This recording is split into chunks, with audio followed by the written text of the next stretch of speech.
পাঠ করছি ঢাকা বিশ্ববিদ্যালয়ের আইন বিভাগের অধ্যাপক ডক্টর আসিফ নজরুলের লেখা কয়েকজন হুমায়ূন আহমেদ বইটি। আজ তৃতীয় পর্ব। বিচিত্রা প্রতিবেদককে বলতেই হলো, আপনারা দুজন দুজনকে গভীরভাবে ভালোবাসেন। এই কথা শুনে হুমায়ূন আহমেদ গাঢ় চোখে তাকিয়ে থাকেন গুলতেকিনের দিকে। গুলতেকিনকে দেখে মনে হচ্ছিল তিনি খুব ভালো করে জানেন এটা। এই জানা অবিনশ্বর হোক। চমৎকার দম্পতির প্রতি আমাদের এটাই শুভেচ্ছা। Deadline 21 September 1993। বাকিরের কি ফাঁসি হচ্ছে? কোথাও কেউ নেই সিরিজ নাটকের বাকিরের ফাঁসি হচ্ছে কিনা প্রশ্নটি সারা দেশে টিভি দর্শকদের মধ্যে তুমুল আলোড়ন তুলেছিল। দর্শকরা বাকেরকে গ্রহণ করেছে অন্যায়ের বিরুদ্ধে প্রতীকী চরিত্র হিসেবে। তারা চেয়েছে বাকেরের মুক্তি এবং তারা তা মনে করে নাট্যকার হুমায়ূন আহমেদের লেখক সত্তার কমিটমেন্টও তাই হওয়া উচিত। লেখক পাঠকের এই অভিনব দ্বন্দ্বের কার্যকরণ অনুসন্ধান করা হয় এই রচনায়। সাপ্তাহিক বিচিত্রা, 19 সেপ্টেম্বর 1993। বাকিরের ফাঁসির প্রসঙ্গটি চমকে দিতে পারে অনেককে, অন্তত তাদের যারা টিভি দেখেন না। জনপ্রিয় ধারাবাহিক নাটক কোথাও কেউ নেও না, অথচ যারা হুমায়ূন আহমেদের উপন্যাসটি পড়েননি তাদের জন্য পুরো বিষয়টি আকস্মিক হতে পারত, কিন্তু তা হয়নি। কারণ বাকের টিভি নাটকের একটি চরিত্র হলেও তার জীবন রক্ষা করার জন্য পোস্টার পড়ছে এখন ঢাকা শহরে। পত্রিকায় প্রতিবেদন ছাপা হচ্ছে, চিঠি, টেলিফোন, সরাসরি আলাপে বাকেরকে ফাঁসি না দেওয়ার জন্য অনুরোধ করা হচ্ছে লেখককে। এমনকি ধারাবাহিক নাটকটির প্রযোজক কুশীলবদের।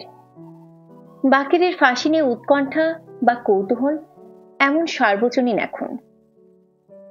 বাকেরের প্রতি মানুষের সহমর্মিতা সমাজ নিরীক্ষকদের অনুসন্ধানের বিষয় হতে পারে। টিভি সিরিজ এই নাটকটিতে বাকের চরিত্র সাধারণভাবে মাস্তান ধরনের, কিন্তু সে সমাজকে উত্তপ্তকারী নয়, বরং অন্যায়ের বিরুদ্ধে সামাজিক প্রতিরোধের অগ্রণী মানুষ। সেই প্রতিরোধের আকাঙ্ক্ষা মানুষ লালন করে, গভীর আগ্রহে তার অপেক্ষা করে। বাকের সেই আকাঙ্ক্ষিত মানুষটি, তার পরোপকারিতার অংশ অন্যায়ের প্রতিবিধান, অন্যায়কে বাধা দেয়া। অথচ রাষ্ট্র বা আইন ব্যবস্থা ব্যক্তির এই প্রতিরোধী ভূমিকা স্বীকার করতে পারে না। বাকের তাই কোথাও কেউ নেই নাটকে আইনের চ্যালেঞ্জের মুখোমুখি হচ্ছে বারবার। 7 সেপ্টেম্বর সর্বশেষ প্রচারিত পর্বটিতে তাকে পুলিশ ধরে নিয়ে গেছে খুনের অভিযোগে। বাকের এখানে পুরোপুরি নির্দোষ। টিভি দর্শক দেখেছে বাকের নয়, শান্তি কটেজের দারোয়ানকে খুন করেছে অন্য একজন, সুরুজ মিয়া। দর্শকরা তাই এখন সোচ্চার হচ্ছে বাকেরকে ভুল বা অন্যায় বিচারের ফাঁসি দেওয়ার বিরুদ্ধে। ফাঁসি দেওয়ার বিষয়টি তাদের অনেকে জেনেছে উপন্যাসটি পড়ে, এ সম্পর্কিত প্রতিবেদন পড়ে কিংবা আড্ডায় আলোচনায়। বাকেরকে সত্যি ফাঁসি দেওয়া হবে কিনা এই প্রশ্নটি মানুষ আসলে সম্পর্কিত করছে নৈতিকতার সঙ্গে। কোথাও কেউ নেই সিরিজ নাটকে বাকিরের পাশাপাশি রয়েছে শান্তি কটেজের মহিলার চরিত্র। অভিজাত পতিতা ব্যবসায়ী, সে অন্যায়কারী, কিন্তু তা অপরাধ বিজ্ঞানের ভাষায় হোয়াইট কালার ক্রাইমের মতো। অপরাধী বোঝা যাচ্ছে, কিন্তু প্রমাণ করা যাচ্ছে না। আসলে প্রমাণের আয়োজনই নেই। আইন ও বিচার ব্যবস্থাকে সে প্রভাবিত করছে তার অপরাধী বৃত্তির প্রভাবে। দারোয়ানকে খুন করিয়ে সে এর দায় চাপাচ্ছে তার অন্যায়ের প্রতিপক্ষ বাকেরের ওপর। টিভি দর্শক সাধারণ মানুষের আকাঙ্ক্ষা বাকেরের নয়, তার বিচার। মানুষ মূলত দেখতে চাচ্ছে না একজন নিরপরাধ বাকেরের ফাঁসি, তাও আবার আইন ও বিচার ব্যবস্থার মাধ্যমে। হুমায়ূন আহমেদ কি এই সাধারণ মানুষের সেন্টিমেন্টকে গুরুত্ব দিচ্ছেন? হুমায়ূন আহমেদ 14 সেপ্টেম্বর বিচিত্রাকে বললেন, ফাঁসি হবে কিনা তিনিও জানেন না, অর্থাৎ তিনি সিদ্ধান্ত নেননি। যেহেতু তিনি লেখক, তার সিদ্ধান্তই চূড়ান্ত। এই সিদ্ধান্ত গ্রহণে তিনি কি জন আকাঙ্ক্ষার দিকে লক্ষ্য রাখবেন? হুমায়ূন আহমেদ জানালেন, তিনি নিজের লেখক সত্তাকে সবচেয়ে গুরুত্ব দেন। হুমায়ূন আহমেদ মনে করেন, লেখক সমাজ সংস্কারক নয়, লেখক সমস্যার প্রতি ইঙ্গিত দেন মাত্র।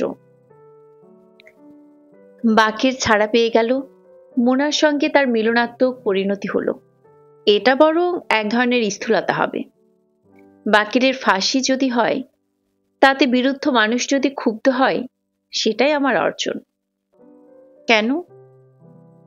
হুমায়ূন বললেন, কারণ সেক্ষেত্রে বলবো, আমি চাচ্ছি মানুষ ক্ষুব্ধ হোক এই অন্যায় ফাঁসি দেখে, মানুষের মনে গভীরভাবে রেখাপাত করুক, এই সমাজে একজন নির্দোষ ব্যক্তির শাস্তি হয়।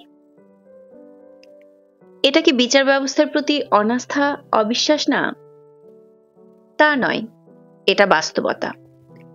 অবশ্যই আইন ও বিচার ব্যবস্থার প্রতি আমার আস্থা রয়েছে, কিন্তু এও তো ঠিক, এ ব্যবস্থার ফাঁক গলেও নিরপরাধীর শাস্তি হচ্ছে কখনো কখনো, এমনকি মৃত্যুদণ্ড। আমি শাস্তি নই, এই মৃত্যুদণ্ডের বিরুদ্ধে বলতে চাচ্ছি। একজন সত্যিকারের অপরাধীর ফাঁসির বদলে কারাদণ্ড হোক, কিন্তু একজন নিরপরাধীর যেন কোনোভাবে জীবন দিতে না হয়।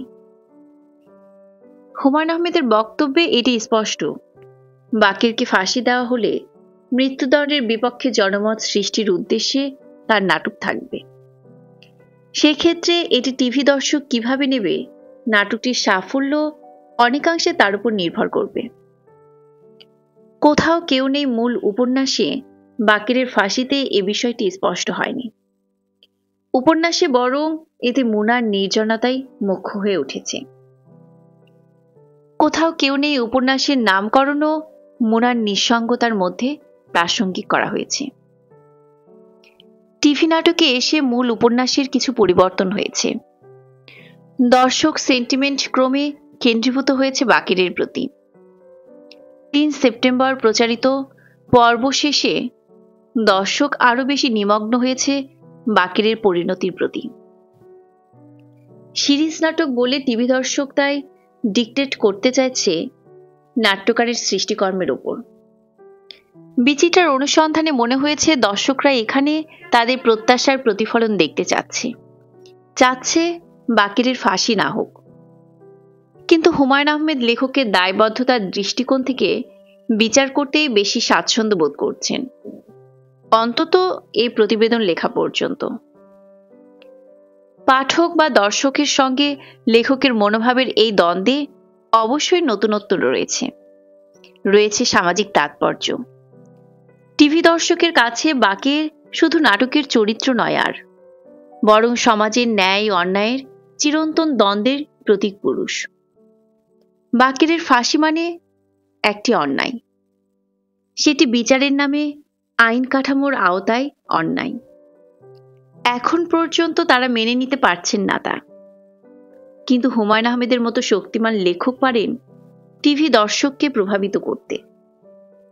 বাকেরের ফাঁসি হলে তাকে সেই কাজটি করতে হবে দুরূহভাবে, কারণ বিচার কাঠামোর ত্রুটিকে তার বিশ্বাসযোগ্য করতে হবে। নিরপরাধীর ফাঁসিকে ভিজুয়ালাইজেশনে প্রতিষ্ঠা করতে হবে, ভুল বিচারকে বাস্তব করতে হবে। নিরপরাধীর মৃত্যুদণ্ড আইনগত প্রেক্ষিত। হুমায়ূনের সিদ্ধান্ত তাই বিচার ব্যবস্থার সঙ্গে সম্পর্কিত হয়ে পড়বে।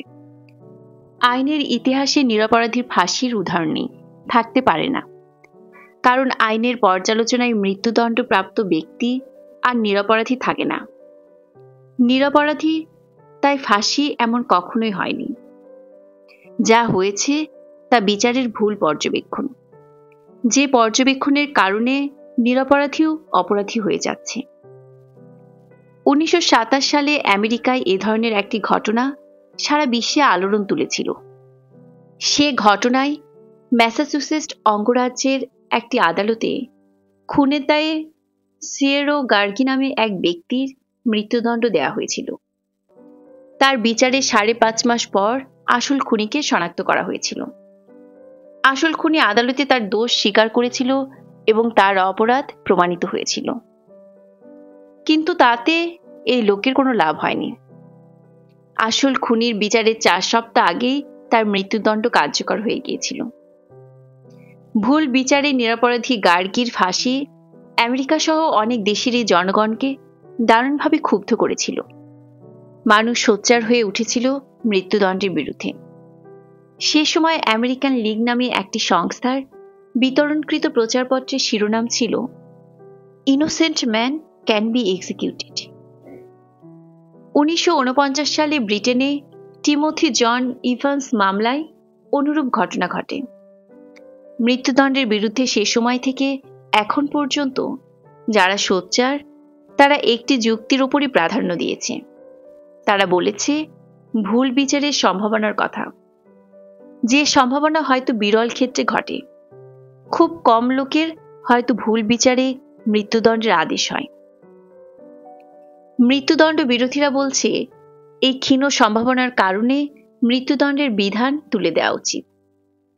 কারণ নিরপরাধী একজনের শাস্তি হওয়ার চেয়ে অপরাধী 10 জনের ছাড়া পাওয়া ভালো। অপরাধ বিজ্ঞানের বেনিফিট অব ডাউট নীতির মর্মকথাও এটি। হুমায়ুন আহমেদ কি মৃত্যুদণ্ড বিরোধী এসব ধারণা দ্বারা অনুপ্রাণিত? তাই বাকিরের মৃত্যুদণ্ড দিয়ে এর বিরুদ্ধে জনসচেতনতা গড়তে চাচ্ছেন? হুমায়ুন বলেন, ঠিক এভাবে ভাবিনি।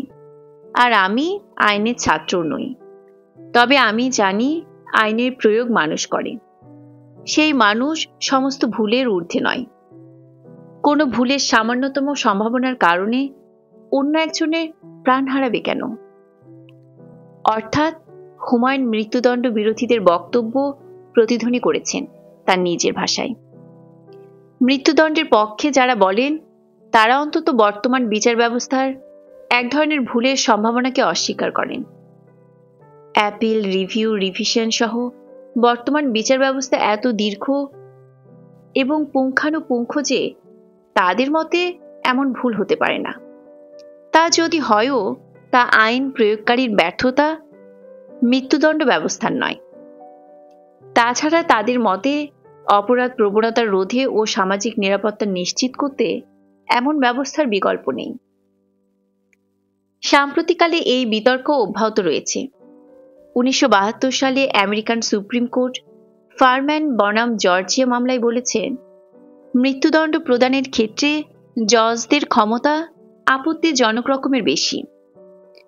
আরও সাম্প্রতিককালে অ্যামনেস্টি ইন্টারন্যাশনালের মতো সংগঠনগুলো ত্রুটিপূর্ণ বিচারে মৃত্যুদণ্ড দেয়া হচ্ছে এমন প্রমাণের যুক্তিতে মৃত্যুদণ্ডের বিরুদ্ধে সারা বিশ্বে জনমত গড়ে তুলেছে। অ্যামনেস্টি ইন্টারন্যাশনাল শুধু গত বছরই সিরিয়া, কুয়েত, তিউনিসিয়া সহ 11টি দেশে রাজনৈতিক উদ্দেশ্যে মৃত্যুদণ্ড প্রদানের ঘটনার উদ্ঘাটন করেছে। অ্যামনেস্টির পত্রিকার সেপ্টেম্বর 93 ইস্যুতেও ব্রিটেনের উত্তর আয়ারল্যান্ডে ডিপলক কোর্টে মৃত্যুদণ্ড প্রদানের বিচার পদ্ধতির সমালোচনা করা হয়েছে। অ্যামনেস্টির বক্তব্য সবসময় মানুষ গ্রহণ করেছে এমন অবশ্য নয়। বাংলাদেশি মুনিরের প্রাণ রক্ষার আবেদন করে অ্যামনেস্টি সমালোচিত হয়েছিল।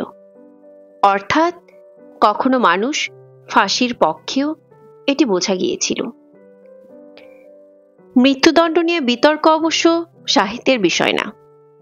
সাহিত্যকে তাই আইন জানতে হয় না, কিন্তু তাকে পাঠক মনোভাবের কথা ভাবতে হয়, তা নিজেকে পাঠক ভেবে নিলেও। তাই সাহিত্যকর্মের সমাজ বাস্তবতার কথা ওঠে, এর বিশ্বাসযোগ্যতার কথা ওঠে। আরও অনিবার্যভাবে লেখকের কমিটমেন্ট নিয়ে প্রশ্ন ওঠে। কোথাও কেউ নেইতে বাকেরের ফাঁসি প্রসঙ্গে এসব প্রসঙ্গ উঠেছে। আইন জানতে হয়নি, পাঠক এমনি প্রশ্ন তুলেছে, আইনের ভুল প্রয়োগ নাটকে কতটুকু যৌক্তিক? এখানে নাট্যকারের কমিটমেন্টই বা কোথায় থাকবে? পাঠকের এই অনুসন্ধিৎসা যৌক্তিক, কারণ সাহিত্যকর্ম বেঁচে থাকে পাঠককে আশ্রয় করে। প্রবল জনপ্রিয় কোনো সাহিত্যের প্রতি পাঠকের অনুভূতি প্রবণতাও তাই স্বাভাবিক। পাঠকের মত, বিচিত্রা জরিপ।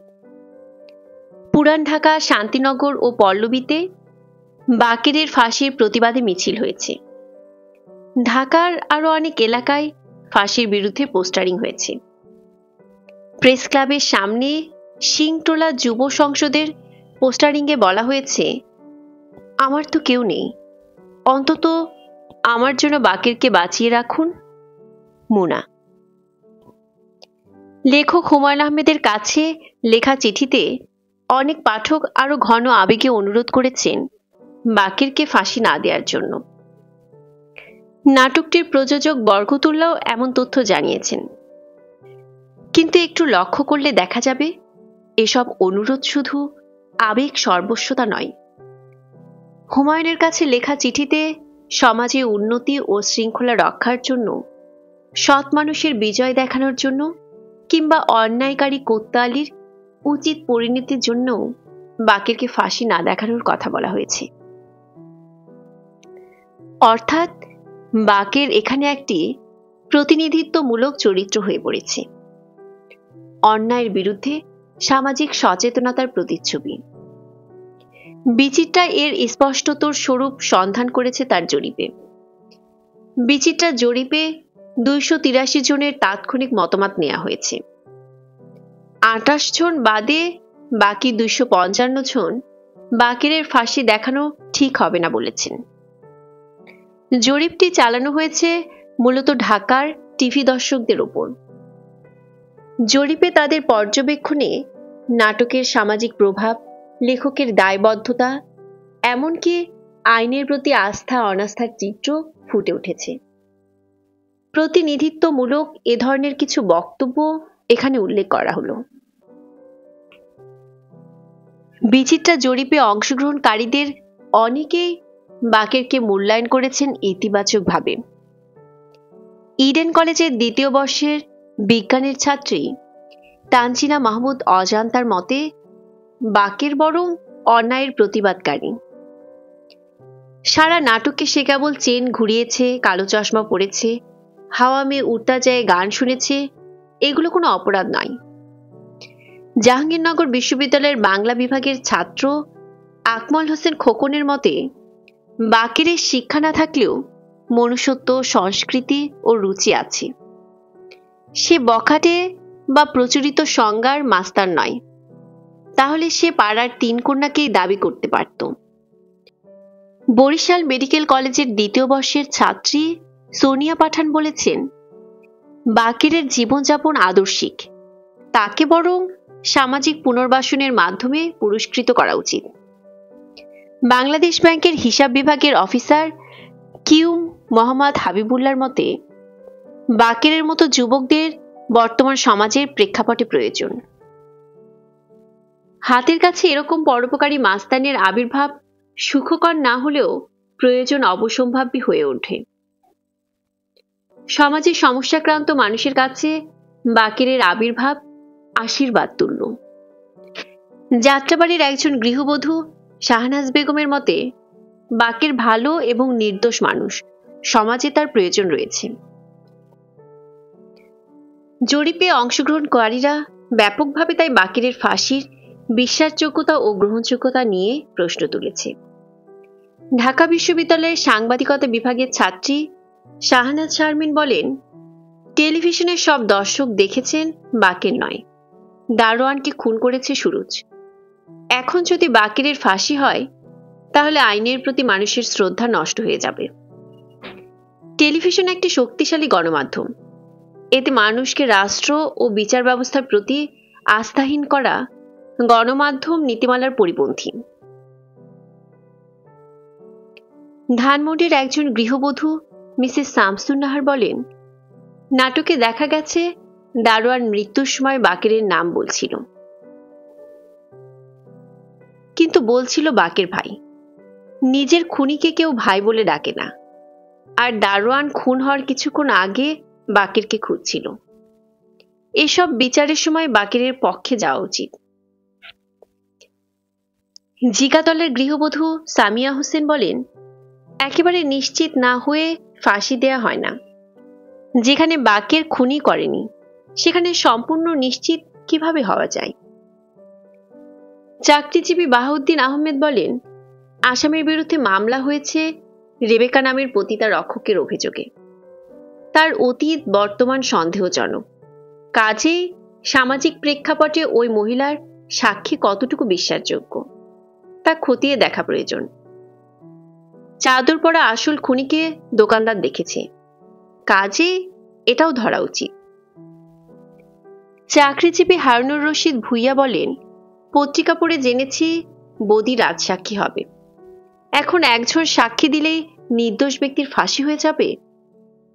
তাহলে তো প্রভাবশালী ব্যক্তিরা ব্যক্তিগত প্রতিহিংসা চরিতার্থ করার জন্য মিথ্যা সাক্ষী জোগাড় করে লোককে ফাঁসির কাষ্ঠে ঝুলিয়ে ছাড়বে। গৃহবধূ সৈয়দা পারভিন সালেহের মতে, একজনের সাক্ষীতে ফাঁসির মতো সর্বোচ্চ শাস্তি হতে পারে না।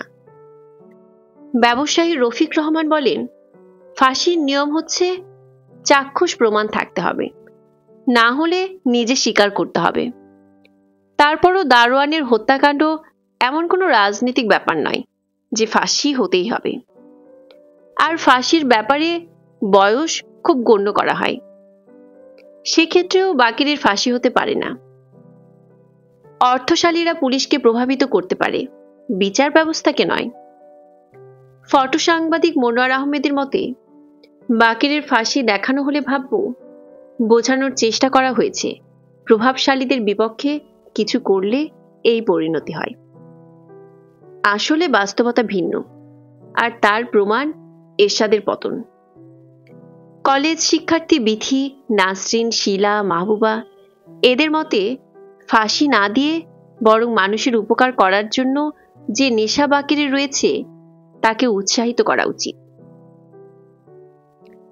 ঢাকা বিশ্ববিদ্যালয়ের আইন বিভাগের ছাত্রছাত্রীরা বাকিরের ফাঁসির আইনগত প্রশ্নগুলো তুলেছেন। আইন বিভাগের শিক্ষার্থী সেলিম মাহমুদ বলেন, খুনের ক্ষেত্রে মোটিভ অত্যন্ত জোরালো বিষয়।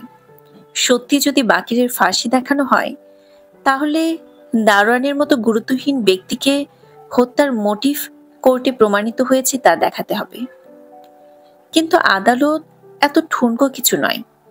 সাদিয়া হোসেনের মতে, বরং রেবেকা যে এই মামলা উদ্দেশ্য প্রণোদিতভাবে করেছে তা আদালতে প্রমাণই সহজতর। এই নাটকেই আগের পর্বগুলোতে রেবেকার ক্রিমিনাল ইন্টেনশন ও মোটিভের ফিডব্যাক ম্যাটেরিয়ালস আছে। নাশিদ মুস্তাফিজুর রহমানের মতে, সাজানো মামলা, মিথ্যা সাক্ষী সন্দেহাতীতভাবে একজন নির্দোষ লোককে অপরাধী প্রমাণ করতে পারবে। আইনের ছাত্র হিসেবে বিষয়টি আমি মেনে নিতে পারি না। আর সন্দেহাতীতভাবে প্রমাণ না হলে বড়জোর নির্দিষ্ট মেয়াদের কারাদণ্ড হতে পারে, ফাঁসির প্রশ্নই ওঠে না। অমিত ঘটক চৌধুরী বলেন, সমাজের উচ্চতলার অপরাধী রেবেকাকে রেহাই দিয়ে বাকিরের মতো নিঃস্বার্থ মানুষের শাস্তি দেখালে আইনের শাসনের প্রতি মানুষ শ্রদ্ধা হারাবে।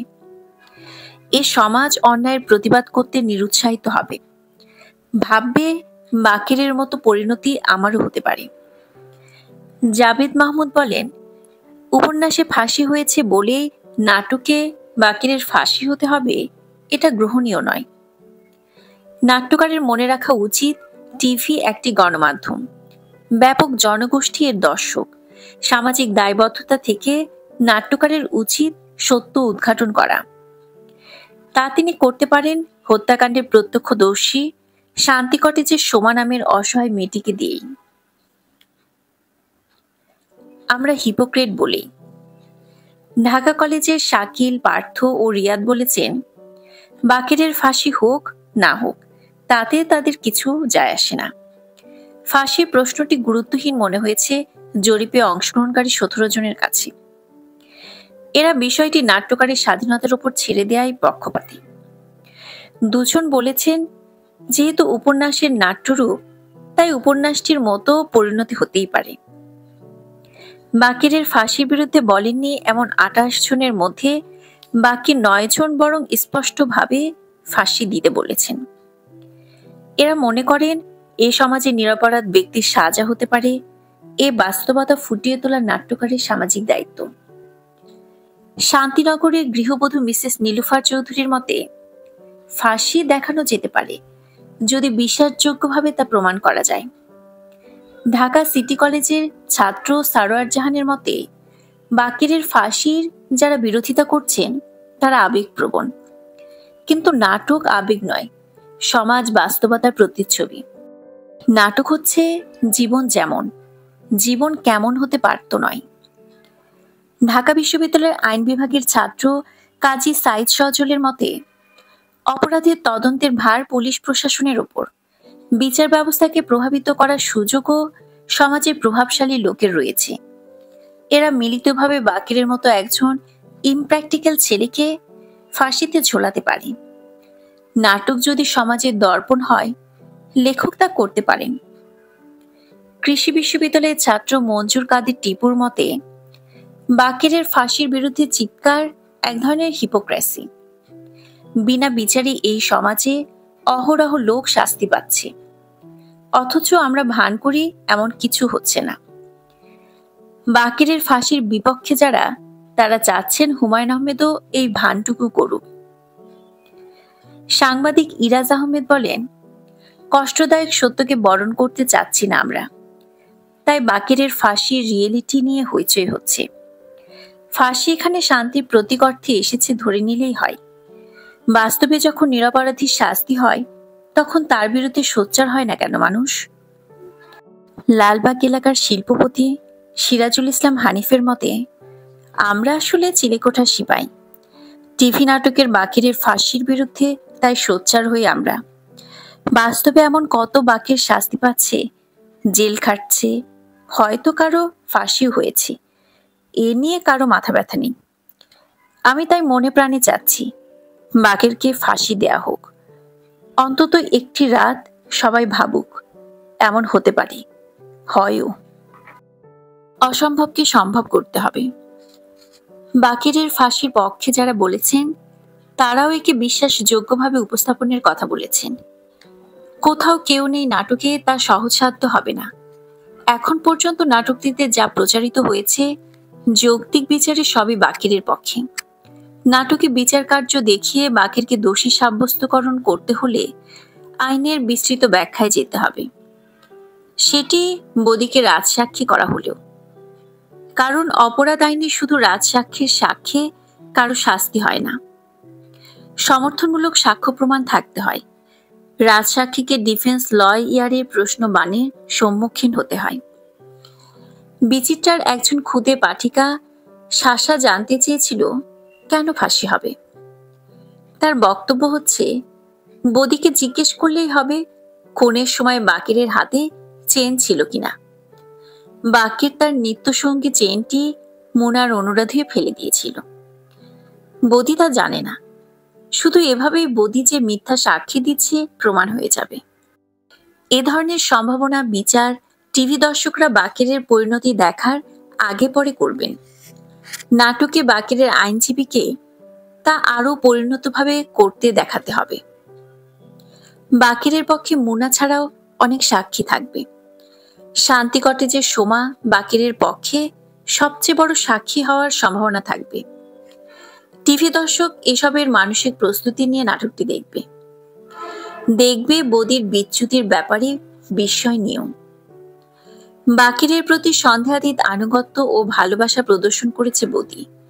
সেই বদি শুধু তার স্ত্রী ও আসন্ন সন্তানের ভবিষ্যৎ চিন্তায় চরম মিথ্যা সাক্ষী দেবে বাকেরের বিরুদ্ধে।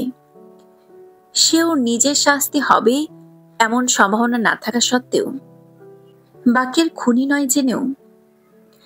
উপন্যাসের মতো নাটকেও যদি বাকেরের ফাঁসি দেখানো হয়, হুমায়ুন আহমেদকে তাহলে প্রায় অসম্ভবকে সম্ভব করতে হবে। তিনি হয়তো কোর্টের দৃশ্য অনেকাংশে এড়িয়েও তা করতে পারেন। হুমায়ুন এত কিছু করলে তা কি কেবল জনপ্রিয়তার জন্য করবেন? তার অন্যান্য টিভি সিরিজের তুলনায় কোথাও কেউ নেই শুরুতে নিষ্প্রভ ছিল। গত পর্বটি প্রচারের আগ পর্যন্ত সেটি তুলনামূলকভাবে অনালোচিতও ছিল। বাকেরকে ফাঁসি দিয়ে হুমায়ুন কি এসব ঘাটতি পূরণের চেষ্টা করবেন? হুমায়ুন এর আগেও দর্শক ভালোবাসার কেন্দ্রবিন্দু চরিত্রের মৃত্যু দেখিয়েছেন। বিশেষ করে এইসব দিনরাত্রির ছোট্ট মেয়েটির মৃত্যু। এসব মৃত্যু বিপুল দর্শককে ভাবাপ্লুত করেছে। হুমায়ুনের সাহিত্যকর্মের জনপ্রিয়তার পিছনে এই আবেগ আপ্লুতা বিরাট ভূমিকা রেখেছে। তিনি কি বাকেরকে ফাঁসি দিয়ে সেসব দৃষ্টান্ত অনুসরণ করবেন? হুমায়ুন আহমেদ বলেন, জনপ্রিয়তায় মুখ্য হলে আমি তো বাকের মুনার জমজমাট মিলনই দেখাবো। দর্শক তাই চাচ্ছে। বাকেরকে ফাঁসি দিলে বরং দর্শকের বিরুদ্ধ প্রতিক্রিয়ার সম্ভাবনা বেশি। সেই বিরুদ্ধ প্রতিক্রিয়া বা অন্য অর্থে তুমুল বিতর্কই কি লেখকের জনপ্রিয়তাকে উস্কে দেয় না? হুমায়ুন বলেন, আমি বিষয়টা সেভাবে ভাবিনি। কাহিনীর স্বতঃস্ফূর্ততা প্রয়োজনের দিকে আমি লক্ষ্য রাখব। একজন সত্যিকার লেখক পাঠক কিভাবে গ্রহণ করবে এমন ক্যালকুলেটিভ হয় না। পৃথিবীর অনেক বড় সাহিত্যকর্মে সমাজের বিভিন্ন অসঙ্গতি তুলে ধরা হয়েছে। আইন ও বিচারের সীমাবদ্ধতার প্রসঙ্গগুলো এসেছে। জনপ্রিয়তার সস্তা এলিটমেন্ট এসব সাহিত্যকর্মে ছিল না, বরং মানুষের বিরূপ মনোভাবের সম্ভাবনাই ছিল। বিশ্ব সাহিত্যে হুমায়ুনের এই পর্যবেক্ষণের উদাহরণ অনেক রয়েছে। কাফকার তুমুল জনপ্রিয় উপন্যাস দ্য ট্রায়ালের শুরু নিরপরাধী এক ব্যক্তিকে গ্রেফতারের প্রেক্ষিত থেকে। গোটা উপন্যাস এই ব্যক্তির বিচার নিয়ে। বিচারে তার বিরুদ্ধে সাক্ষ্য দেয়া হচ্ছে, শেষে তার শাস্তি হচ্ছে, কিন্তু কখনো অপরাধীর বিষয়টি তার কাছে মীমাংসিত নয়। সে বুঝতেই পারছে না কেন তার বিচার। জোসেফ কনরাডের লর্ড জিম, আলবিয়ার কামুর দ্য স্ট্রেঞ্জার, এসবেও বিচার ব্যবস্থার বিভিন্ন অসঙ্গতিকে তীর্যকভাবে ফুটিয়ে তোলা হয়েছে। অপরাধ প্রমাণে প্রচলিত আইন ও আদালত ব্যবস্থা কার্যকর নয়। আইন দুর্বল লোকের শাস্তি বিধান করে, কিংবা আইনকে প্রভাবশালীরা ব্যবহার করতে পারে, এমন বক্তব্য Charles Dickens, Oliver Goldsmith, Francis Bacon, William Shakespeare সহ অনেক লেখকের সৃষ্টিকর্মে এসেছে। যুগে যুগে মানুষ এসব সাহিত্য কর্মকে গ্রহণ করেছে সমাজ বাস্তবতার কারণে। হুমায়ুন সেই বাস্তবতাকে নিরীক্ষণ করতে চাচ্ছেন নিজস্ব দৃষ্টিকোণ থেকে। তার সংকট হচ্ছে ব্যাখ্যার ভিন্নতার ক্ষেত্রে। সিরিজ নাটক বলেই দর্শক বিভিন্নভাবে বাকেরের পরিণতির ব্যাখ্যা করবে। হুমায়ুনকে সেখানে প্রাধান্য প্রতিষ্ঠা করতে হবে। বিচিত্রার একজন পাঠক এর মধ্যেই বলেছেন, হুমায়ুন আহমেদ বাকেরের ফাঁসি দেবেন, বাকের মুনার মিলন সম্ভব নয় বলে। বাকের মুনা ভিন্ন সংস্কৃতির, ভিন্ন শ্রেণীর প্রতিনিধিত্বকারী। এদের মিলন দেখাতে যে সাহস ও নিষ্ঠার প্রয়োজন তা এড়ানোর বিষয়টি সম্ভবত তার মাথায় রয়েছে। এমন ব্যাখ্যা বিশ্লেষণ নাটকের পরে আরো বেশি হবে। শেষ কথা, কোথাও কেউ নেই প্রসঙ্গে আলাপ করতে গিয়ে হুমায়ুন আহমেদ বলছিলেন জাগরির কথা। জাগরি ভারতের খ্যাতনামা সাহিত্যিক সতীনাথ ভাদুরীর উপন্যাস। হুমায়ুন আহমেদ সেটি পড়েছিলেন কিশোর বয়সে। জাগরির কেন্দ্রীয় চরিত্রে ফাঁসির আদেশ হয়েছিল। ফাঁসির সেলে তার অনুভূতি, চিন্তা, চেতনা আর স্মৃতিচারণ নিয়েই উপন্যাসটি। ফাঁসির আদেশ দেয়া হয়েছিল গোপন রাজনীতি করার অভিযোগে। উপন্যাসের চরিত্রটি ঠিক কনফার্ম ছিল না কোথায় তার অপরাধ। হুমায়ুনের মতে অসাধারণ এই উপন্যাসটিকে খেলো করে দেয়া হয় সরকারি ক্ষমায় ফাঁসির দণ্ডাজ্ঞপ্রাপ্ত চরিত্রটিকে মুক্তি দিয়ে। তিনি বলেন, মুক্তির আদেশের আগে তার অন্তর্গত বেদনা আর নিঃসঙ্গতা আমাকে প্রচন্ড নিমগ্ন করেছিল। অল্প বয়সে প্রবলভাবে আবেগরুদ্ধ হয়েছিলাম উপন্যাসটি পড়ে। এই বিবেক কি অনুপ্রাণিত করবে কোথাও কেউ নেই বাকেরকে ফাঁসি দেওয়ার ক্ষেত্রে? হুমায়ুন আহমেদ বলেন, আমি ঠিক জানি না এ দুটোর মধ্যে কোনো সম্পর্ক আছে কিনা, তবে বাকেরের ফাঁসির বিরুদ্ধে এই যে জনমত তা আমাকে আনন্দিত করেছে। মানুষ যে বাকেরের চরিত্রের অন্তর্নিহিত সৌন্দর্যকে বুঝতে পেরেছে, এটাই আমার আনন্দ। আমি সারা জীবন এই সৌন্দর্যের অনুসন্ধানই করেছি আমার লেখার চরিত্রগুলোতে। অল্প বয়সে প্রবলভাবে আবেগরুদ্ধ হয়েছিলাম উপন্যাসটি পড়ে। এই আবেগ কি অনুপ্রাণিত করবে কোথাও কেউ নেই এর বাকেরকে ফাঁসি দেওয়ার ক্ষেত্রে? হুমায়ুন বলেন, আমি ঠিক জানি না এ দুটোর মধ্যে কোনো সম্পর্ক আছে কিনা, তবে বাকিরের ফাঁসির বিরুদ্ধে এই যে জনমত, তা আমাকে আনন্দিত করেছে। মানুষ যে বাকিরের চরিত্রের অন্তর্নিহিত সৌন্দর্যকে বুঝতে পেরেছে, এটাই আমার আনন্দ। আমি সারা জীবন এই সৌন্দর্যের অনুসন্ধানই করেছি আমার লেখার চরিত্রগুলোতে। বাকিরের মতো হুমায়ুন তা আরো বেশি করেই করেছেন। বাকিরের চরিত্রটি তাই বর্তমান সময়ের মাস্তান ধরনের নয়, সন্ত্রাসী তো নয়, বরং বাকের যেন পুরান ঢাকার মহল্লার বড় ভাইটি, কিংবা পরোপকারী উদার হৃদয়ের একজন অভিভাবকের মতো। তার নিষ্কলুষ ছবি আঁকতে গিয়ে লেখক এড়িয়ে গেছে অনেক কিছু। বাকের কেন লেখাপড়া করলো না, ঘর তাড়ানো বাকেরের দিন চলে কিভাবে, তার আয়ের উৎস কি, কিংবা তার প্রতি ভয়ঙ্কর মতি বা সুরজ মিয়ার ভীতি কেন। হুমায়ুন চরিত্রে রহস্য রাখতে পছন্দ করেন। এসব রহস্যময়তা বাকেরকে জনপ্রিয়, গ্রহণীয়, এমনকি কোনো কোনো টিভি দর্শকের মতে সমাজে প্রয়োজনীয় করে তুলছে। তার ফাঁসির প্রতিবাদ করে মানুষ আসলে তার ঔদার্য ও মুহূর্তের প্রতি ভালোবাসা দেখিয়েছে। হুমায়ুন আহমেদ এসব জানেন, কিন্তু তিনি সত্যের পেছনের সত্যকেও জানেন। আত্মবিশ্বাস রাখেন তার নাটকের দর্শক অনুভূতিকে তার নির্দিষ্টকৃত গন্তব্যে পৌঁছে দিতে। বাকিরের পরিণতি তিনি আগে ভাগে বলে দেওয়াও ঠিক মনে করছেন না। হুমায়ুন এখানে রহস্য চাচ্ছেন, সাংবাদিকতার রহস্যের অমীমাংসিতা পছন্দ করে না। তবু আমরা এক্ষেত্রে হুমায়ুনের রহস্যের অনুগামী রইলাম, কারণ বাকিরের পরিণতির রহস্যভেদের প্রয়োজন এখানে অনুভব করা হয়নি। অনুভব করা হয়েছে জনপ্রিয় লেখক ও তার দর্শকের মনস্তত্ত্ব বিশ্লেষণের প্রয়োজন। সেই বিশ্লেষণ হয়তো সম্পূর্ণ নয় কখনো। 21 সেপ্টেম্বর কোথাও কেউ নেই প্রচারের দিনটি পর্যন্ত তা বলতেই হবে।